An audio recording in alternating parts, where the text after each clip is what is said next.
been all season long? Of course, that kind of sounds a little unemotional, but that's what I have to say about the football team for the Cuse this past week. You know, all season long, me and many other Cuse fans have been frustrated by their lack of prowess, especially on defense, when it seems as though former defensive coordinator Brian Ward was telling them to line up backwards, raise the flag, and get pity. The only pity they're going to get is the cherry things I'm going to spit out of my mouth in anger after watching them.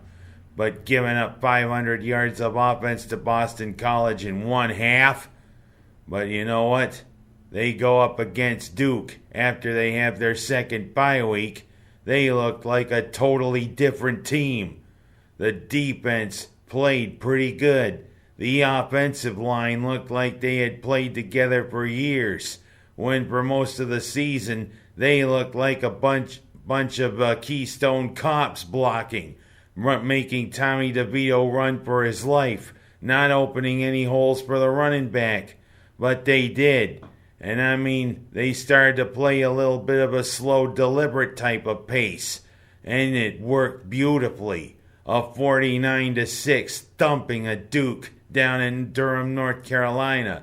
The first time they ever beat the Blue Devils on the gridiron. Well, you know, the gridiron and the court are two different things. It's like, you know, Kentucky and Kansas. A lot of times, the football teams for those schools don't do squat, but the basketball teams do everything. One can say for Kentucky's football team last year, they looked pretty good. This year they slightly regressed, but still may make a bowl game. And Kansas, forget about it with their football team. But I digress. Pretty good play, especially by Jarvion Howard and Mo Neal, each topping over 100 yards rushing. DeVito being deliberate and actually looking fairly decent. And the defense finally playing defense. A 49-6 walloping. Good job. And with Louisville coming up, presenting a challenge with their high-speed offense, a la Scott Slatterfield, their new coach this year, and Wake Forest, who finally may be showing some holes themselves after their fast start. Maybe a chance the Cuse could go bowling. We'll see. Let's finish up strong. And to the basketball team, two pretty good wins. One against our old friends from Hamilton, Colgate, and then because he was put into the starting lineup because in reserve he looked pretty good, we may have a new star in the making. Joe Girard got all the hype coming out of Glens Falls, becoming the all-time leading scorer in New York State high school basketball. He was inserted into the starting lineup, and guess what? Maybe it could be like a star is born, because he showed it against the University of Seattle. Pretty good. And now, let's see if that star continues to rise. Two pretty good games coming up this week against our old friends from Ithaca, Cornell, and also our old friends from Lewisburg, Pennsylvania, who a decade ago beat us on the Carrier Dome court, Bucknell. Let's see if Gerard's star continues to rise, and Marek Dolezaj definitely showing he's improved, and showing, hey, look at that, as Sir Mix-a-Lot would say, even white guys got to dunk, baby got back. Oh well, I digress. And going from there, how about the Buffalo Bills finally playing a complete game? Yeah, they're 6-3. But you know, they pretty much feasted on competition they should have beaten. And also, they've looked pretty shaky in the process. A 6-3 record, but kind of a weak 6-3 record. Against their old friends, the Fish, a.k.a. the Dolphins. They finally put together a pretty good game, running and passing. Although Allen continues to make passes that make you want to scream. But still, a pretty complete 37-20 win over the Fish, aka the Dolphins. But now the tough part of their schedule is ahead.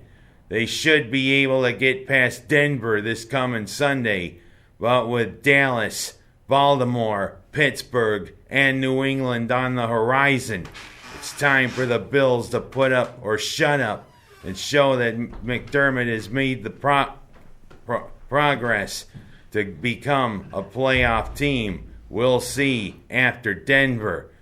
And now the two stories that really irk me. I tell you what, first of all, who knew that between Pittsburgh and Cleveland it was going to turn from the NFL into the WWE? Because, it always is pretty heated when the Steelers and the Browns get on the gridiron. But who knew that it was going to turn almost brutal right there at the end of the game? Yeah, Cleveland had already clinched the game, but what was going on there with Myles Garrett and Mason Rudolph?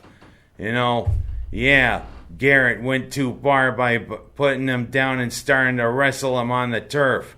But then when they got back to their feet, Rudolph, I guess, started to try to take Garrett's helmet off, but then Garrett removes Rudolph's helmet, and Garrett swings it like a sledgehammer and clubs Rudolph on the head. It was really a glancing blow. But one good blow from that thing could seriously hurt or kill somebody.